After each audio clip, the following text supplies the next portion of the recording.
ঠিক যেমন সমস্ত জড় বাসনা ও পাপযুক্ত প্রবণতা পরিত্যাগী কোনো মানুষ শুদ্ধ হয়ে ওঠেন, তারপর উজ্জ্বলভাবে তার নিজের আত্মা ও পরমাত্মাকে অন্তরে প্রতিফলিত করেন।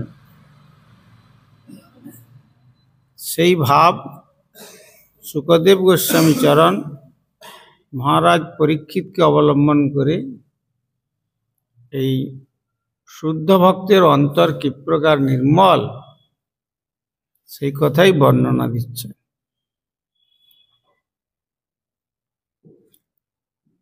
গিরয় মুচুস্তোয়ম কচিন্ন মুমুচু শিবম যথা জ্ঞানামৃতং কালে জ্ঞানিনো দদতে নবাম। গিরয় পর্বত সকল মুমুচু মোচন করেছিল তোয়ম তাদের জল, কচিত ন মুমুচু তারা মোচন করছিল না, শিবম শুদ্ধ যথা ঠিক যেমন জ্ঞান দিব্য জ্ঞানের অমৃতম উপযুক্ত সময়ে জ্ঞানী ন পারমার্থিক জ্ঞানে অভিজ্ঞ ব্যক্তিগণ দদতে দান করেন অথবা করেন না।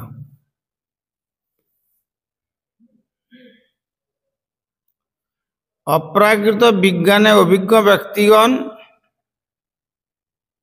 যেমন কখনো অপ্রাকৃত জ্ঞানামৃত প্রদান করেন এবং কখনো করেন না, তেমনি এই ঋতুতে পর্বত সকল কখনো তাদের শুদ্ধ জলধারা মোচন করছিল আর কখনো বা মোচন করছিল না।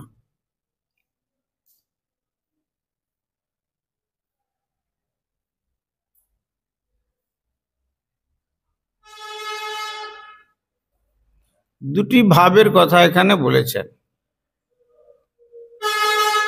অপ্রাকৃত তত্ত্বজ্ঞ ব্যক্তিগণ কখনো বা যখন ইচ্ছা হলো তখন জ্ঞানামৃত প্রদান করলেন, আর যখন ইচ্ছা হলো না তখন করলেন না। তাদের স্বতন্ত্রতা, কারো উপর নির্ভরশীল নন। তেমনি এই ঋতুতে পর্বত সকল কখনো তাদের জলধারা মোচন করেছিল বা কখনো বা কোথাও কোথাও জল ধারণ করেছিল।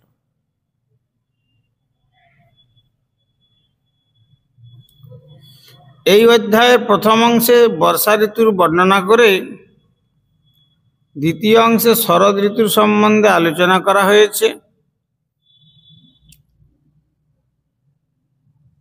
এই ঋতু বর্ষা থেমে গেলে শুরু হয়।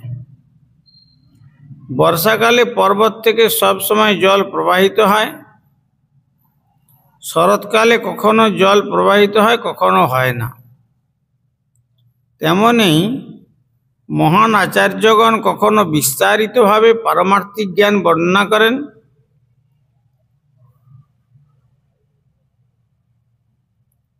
আবার কখনো বা তারা মৌন থাকেন।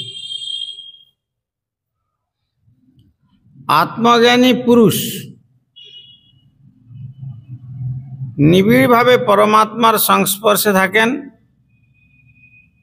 এবং কোনো যোগ্য পারমার্থিক বিজ্ঞানী তার ইচ্ছা অনুসারে বিশেষ অবস্থা বিশেষ পরম তত্ত্বের বর্ণনা করতেও পারেন অথবা আবার নাও করতে পারেন। সেটা তাদের ভগবত ইচ্ছাক্রমে মনোনিবেশের উপরে নির্ভরশীল। মহাপুরুষগণ যে আমি যা কথা বলবো সেই হিসাবে তিনি সেই কথার সবসময় তার জবাব দেবেন কি দেবেন না, সেটা ভগবত ইচ্ছার উপর নির্ভর করে তারা বাক্য ব্যয় করেন।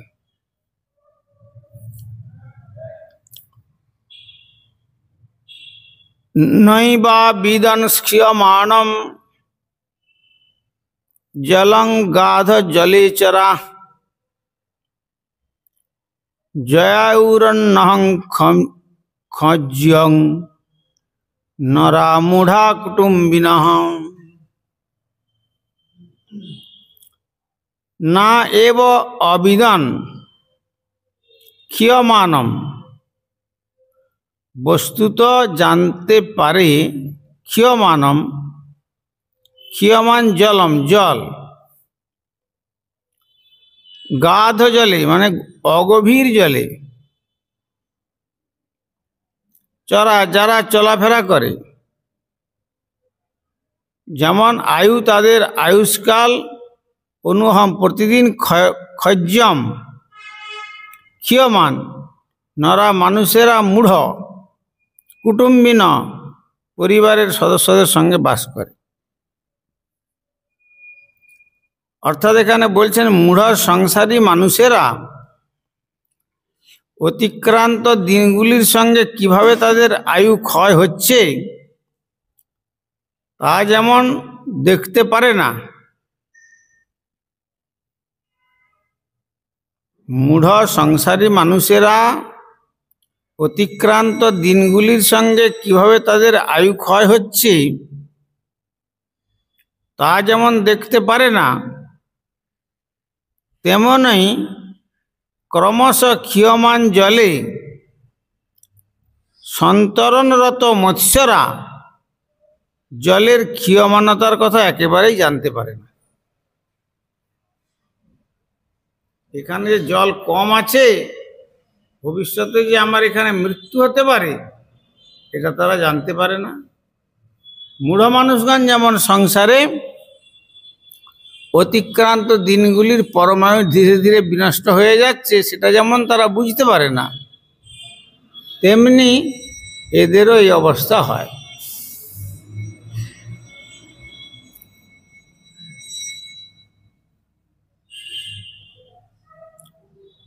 বর্ষাকালে পর জল ধীরে ধীরে কমে যায়, কিন্তু মূর্খ মাছেরা তা বুঝতে পারে না। মাছ আবার মূর্খ আর পণ্ডিত কিরকম হবে? তথাপি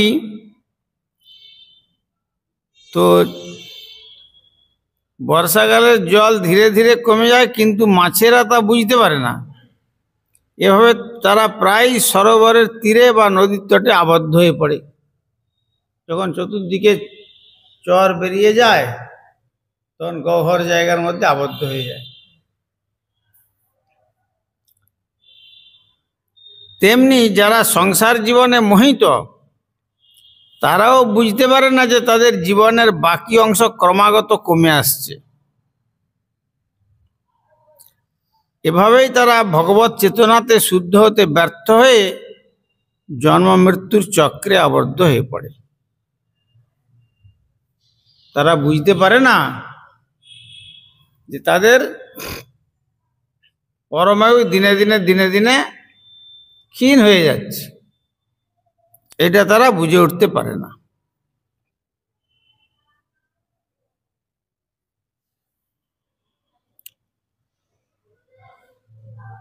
গাধবারি চরস্তাপম অবিন্দঞ্চরদর্কজম যথা দরিদ্র কৃপণ কুটুম্ব বিজিতেন্দ্রিয়ম। গাধ বাড়ি চরা তাপম, যারা অগভীর জলে চলাফেরা করে,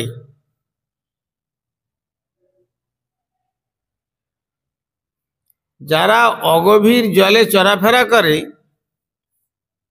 তাপম কষ্টভোগ করে, অবিন্দন অভিজ্ঞতা লাভ করে, শরতর্কজম শরৎকালীন সূর্য কিরণ, যেমন দরিদ্র একজন গরিব লোক কৃপণ,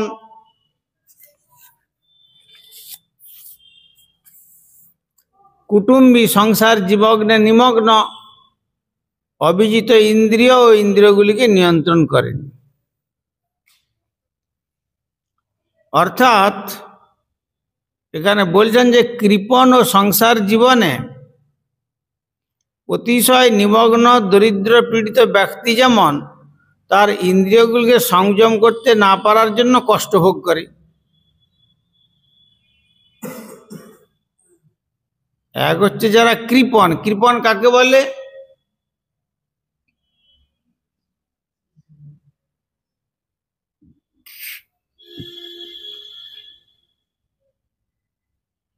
এতদ অক্ষরং গার্গী অবিদিত্বা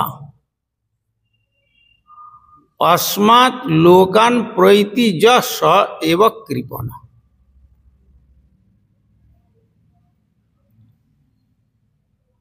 এই জগতে জন্মগ্রহণ করে যারা ভগবানকে জানতে পারল না, ভগবানের আরাধনা না করে জগৎ ছেড়ে চলে গেল, তারা হচ্ছে কৃপণ।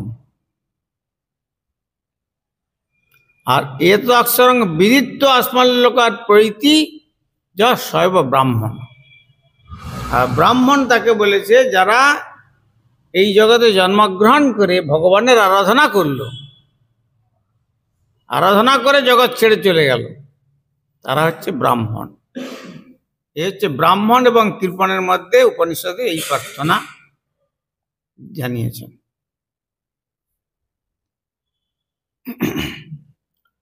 সেই জন্য এখানে বলছেন কৃপণ ও সংসার জীবনে অতিশয় নিমগ্ন। কৃপণ মানে তাহলে ভগবানের সম্বন্ধে, তত্ত্ব সম্বন্ধে যারা না জেনে কেবল আহার নিদ্রা ভয় আর সংসার আদি বর্ধন করে চলে গেল, আর সংসার জীবনে অতিশয় আসক্ত। তার জন্য অত্যন্ত দারিদ্র পীড়িত ব্যক্তি যেমন তার ইন্দ্রিয়গুলোকে সংযম করতে না পারার জন্য কষ্ট ভোগ করে। এর কারণ তো, যত দুঃখের কারণ তো ইন্দ্রিয় সংযম করতে না পারার জন্যই যত দুঃখ কষ্ট। কেউ যদি একা মনে করুন সে তার ভগবানের ভজন করে, তার অত কষ্ট আছে কিছু? কিন্তু অযতেন্দ্রিয়, অসংযতেন্দ্রিয় যদি হয়, তখন বাধ্য হয় কি করে না, এই সমস্ত সুখের জিনিসকে ছেড়ে দিয়ে, ভগবানের আরাধনাকে ছেড়ে দিয়ে তখন সে সংসারে প্রবেশ করে।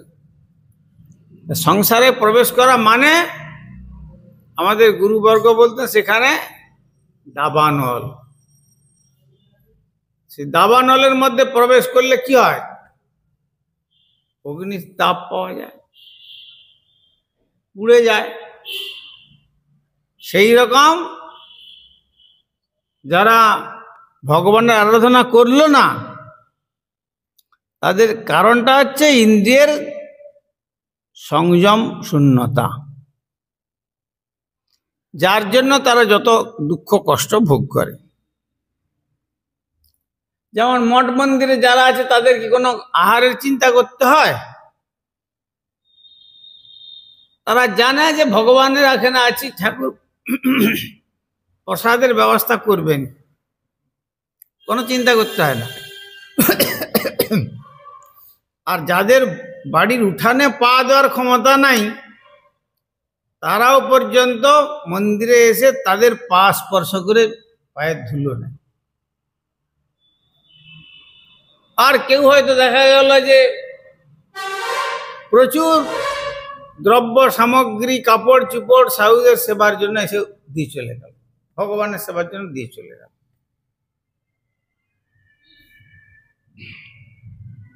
সুতরাং কোনো চিন্তা করতে হয় কি? কোনো চিন্তা করতে হয় না। কিন্তু গৃহস্থ যারা অসংযত ইন্দ্রিয়, তারা ওই যে সংসারটা করে ফেলেছে, ওই দোষের জন্য কেউ তাকে একটা সুতোও দান করবে না, একটা পয়সাও তাকে দেবে না। আর প্রণাম তো দূরের কথা, শ্রদ্ধা ভক্তি তো দূরের কথা, এইটুকু দোষ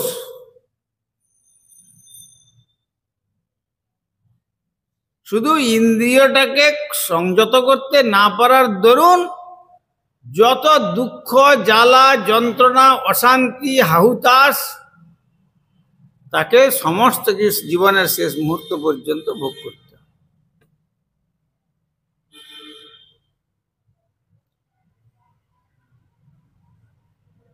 প্রথম স্ত্রীর কাছ থেকে ঘাত প্রতিঘাত আসবে, তারপরে পতির কাছ থেকে ঘাত প্রতিঘাত আসবে, তারপরে পুত্রকন্যা মারা যাবে, সেখান থেকে শোকাচ্ছন্ন অবস্থা আসবে, সেখান থেকে ঘাত প্রতিঘাত আসবে। তারপরে স্কুলে পাঠাবে, পড়াশোনা না হলে সেখানে মাস্টারমশাই অভিভাবককে ডেকে 5টা কথা শোনাবে। তারপরে ছেলে কথা সহ্য করতে না পেরে যখন সুইসাইড করবে তখন তার জন্য ঘাত প্রতিঘাত হবে। পড়োশি লোকের সঙ্গে ব্যবহার ভালো না করলে সেখানে ঘাত প্রতিঘাত আসবে। আবার আহার্য দিতে 2 বেলা 3 বেলা যদি ভালো খেতে না দিতে পারে তখন সেখান থেকেও সংসার জীবনেও আঘাত আসবে। খেতে দিতে পারবে না, পড়তে দিতে পারবে না, আমাকে অলংকার দিতে পারবে না, আমাকে সুখ স্বাচ্ছন্দ্য দিতে পারবে না, তাহলে আমাকে এনেছিলে কেন? মানে ঘাত প্রতিঘাত দিতে দিতে একবার তাকে জর্জরিত করে ফেলবে। কিসের জন্য? শুধু একটুকু অসংযত ইন্দ্রিয় হওয়ার জন্য। ক্ষণিক সুখের আসে ওরে মূঢ় মন, বৃথা তুমি যত্রতত্র করিছ গমন। ক্ষণিক সুখ, তাও সেটা সুখ নয়। শাস্ত্রে বলছেন যে দাদের যেমন চুলকানি হয়, সেই দাঁত চুলকানোর সময় খুব আনন্দ হয়, বাহ বাহ বাহ খুব ভালো লাগছে। একটু পরে যখন সেটা আবার জ্বলতে থাকে তখন যন্ত্রণা ভোগ করতে হয়। এই বিষয়টা এইরকম। বিষয়ের সঙ্গে ইন্দ্রিয়ের সংযোগ হলে ঠিক তার এইরকম ধরনেরই তাকে যন্ত্রণাই দেয়, সুখ পায় না। ওই যে বলেছে না, সুখেরও লাগিয়া এ ঘরও বাঁধিনু, অনলে পুড়িয়া গেল। মনে করেছিলাম সুখ পাবো বলে ঘর বেঁধেছিলাম, কিন্তু ঘরে যেই প্রবেশ হলো সেই দেখা গেল যে এখানে দাবান অয়েল জ্বলছে, আগুনে পুড়ে পুড়ে পুড়ে পুড়ে। এ পুড়া কিন্তু শ্মশানের পুড়া দেখতে পায়, চিত্তের আগুন যে পুড়ছে কেউ দেখতে পায় না। এই জন্য আমাদের তুলসীদাস গাছের তলায় বসে বসে তিনি ইষ্ট ধ্যান করছেন, এমন সময় ওই হেই ও করে করে গান গেয়ে গেয়ে সব পালকি বইয়ে নিয়ে যেত তো বিয়ের বরকন্যাকে। তখন তুলসীদাস সেটিকে দেখে একটা তার দোহা লিখে ফেললেন। কি দোহাটা? बिहा बिहा सब कई कहे मोर मन में এই ভাই, চড় খাটালি ধো ধো লখড়া জেহেল পর লে যায়। বিয়েতে মানুষ মনে করে কি আনন্দ না হচ্ছে, যার বাড়ি থেকে মেয়েটা আসবে সেখানেও কত সাজসজ্জা সাজগোজ, কত আনন্দ, কত মেয়ে, কত অলংকার পরে টরে এসে দেখাচ্ছে, দেখো আমরা বিয়ে করেছি, আমাদের কত সুন্দর, তুমিও যাচ্ছ সেই রকম বিয়ের ঘরে, আনন্দ করে পাঠায়। আর যেখানে আসবে যার শ্বশুর বাড়িতে, সেখানেও দেখবে কত রকম ডেকোরেশন টেশন করে, কত কিছু করে, খাট পলঙ্ক, কত কিছু, মাইক বাজনা বাদ্য, তারপরে কত রকম করে কিছু সব কিছু করে নিয়ে টিয়ে আসে। আর মাঝখানে যখন পালকি বয়ে নিয়ে যায় তখন কত বিহাররা কত নাচতে নাচতে গান করতে করতে নিয়ে যায়, হেই ও এইসব করতে করতে সে তারা তো স্বামী স্ত্রী দোলনা বেশ দুলছে, মানে কত আনন্দ। হ্যাঁ, আর তুলসীদাস বলছেন আমার মনে এইটাই মনে হচ্ছে, এরা মনে করছে আনন্দ, চড় খাটালি ধো ধো লাগড়া। একে ওইটা ওই পালকি নয়, ওটার মধ্যে কাঠ টাট দিয়ে যেন একটা কারাগার করে ভরে বেঁধে নিয়ে যাচ্ছে, তেমনি ওকে জেলের মধ্যে ভর্তি করে দিল। মানে এতদিন স্বাধীন ছিল, এইবার স্ত্রীর পরাধীনতার শৃঙ্খলে এইবার জীবন শুরু হয়ে গেল। এবার আর স্বাধীনতা থাকলো না। রাত 11টার সময়, কেন রাত 11টার সময় এসছো কেন, এত কোথায় ছিলে, লেগে গেল ঝগড়া। সকালবেলা উঠে তোমাকে বলেছি বাজার করে আনতে, আর বাজার করতে যদি না পারবে আর তাহলে আমি আর রান্না করতে পারবো, যাও তুমি তো রান্না করো, হয়ে গেল, লেগে গেল। এইভাবে বলছেন যে জেলের মতো পরাধীন হয়ে জীবনযাপন করে, কিন্তু তথাপি মানুষ এ হচ্ছে যেমন মানে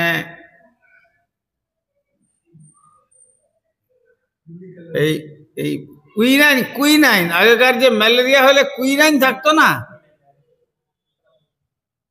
কি গাছের থেকে হতো, সিনকোনা গাছের থেকে কুইনাইন, অত্যন্ত তিক্ত, কিন্তু তার কোটিংটা থাকতো মিষ্টির, জিভে দিলে মিষ্টি বলে মনে হবে, ততক্ষণ জল দিলে ভিতরে চলে গেল বাস, কিন্তু ভয়ানক তিতো।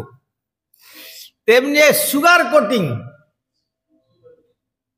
হ্যাঁ, এই সংসারটা হচ্ছে সুগার কোটিং এর মতো, উপরে সুন্দর, চামড়া সুন্দর, সাজগোজ সুন্দর, অলংকার সুন্দর, কাপড় সুন্দর, আর ভিতরে একবার জ্বলন্ত আগুন, জ্বলন্ত আগুন, তো মানুষ তার মধ্যে ঝাঁপ দিচ্ছে। কটা মানুষ ভগবানের পাদ পদ্ম ভজন করতে আসে, আবার ভজন করতে এসেও যখন বয়স পরিপক্ক হয়ে গেল, না যাই, সেখানে কিছু কাজ আছে, বাস থাকলো, সব ছেড়ে ছেড়ে দিয়ে চলে যায়। এই হচ্ছে দুর্ভাগা জীবের এই লক্ষণ হয়। এই জন্য বলছেন যে ইন্দ্রিয়গুলিকে সংযম করতে না পারার জন্য যেমন তারা দুঃখ কষ্ট ভোগ করে, তেমনি অগভীর জলে সন্তরণশীল মৎস্যগুলিকেও শরৎকালীন সূর্যের তাপের দ্বারা কষ্ট ভোগ, অবশেষে জেলের হাতে প্রাণ ত্যাগ হয়। গভীর সমুদ্রে তাকে সহজ ধরতে পারবে, পারত না, কিন্তু অগভীর জলে সে বুঝতে পারে না বলে যখন জল কমে যায়, ছোট্ট সরোবরের মধ্যে, ছোট্ট জায়গার মধ্যে আটকে যায়, তার একে উপরে সূর্যের তাপ, তারপরে অনেক সময় সূর্যের তাপে জল এত গরম হয়ে যায়, ধানের ক্ষেতে মাছগুলো সব মরে মরে যায়, ফুটন্ত জলের মতো হয়। আর তাতে যদি না মরে, তখন কি হয় না, জেলেরা তাকে ধরে ফেলে, তার মৃত্যু হয়। সেই রকম হচ্ছে সংসারী জীবের দুর্দশা। যদিও পূর্ববর্তী শ্লোকে বর্ণনা করা হয়েছে মূর্খ মাছেরা ক্ষীয়মান জল সম্বন্ধে সচেতন নয়, কিন্তু কেউ হয়তো অজ্ঞানতাই আনন্দ, এই ধরনের পুরানো প্রবাদ বাক্য অনুযায়ী মনে করতে পারে যে এ সমস্ত মাছ তবুও সুখী।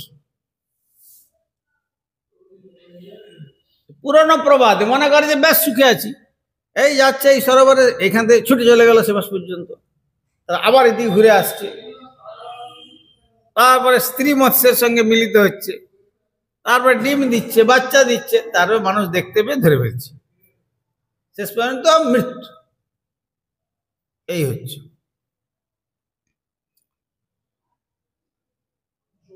তবু এই অবস্থাকে মাছ তাকে সুখী বলে মনে করে, কিন্তু অজ্ঞ মাছগুলিকেও শরতের সূর্যের দ্বারা দগ্ধ হতে হয়।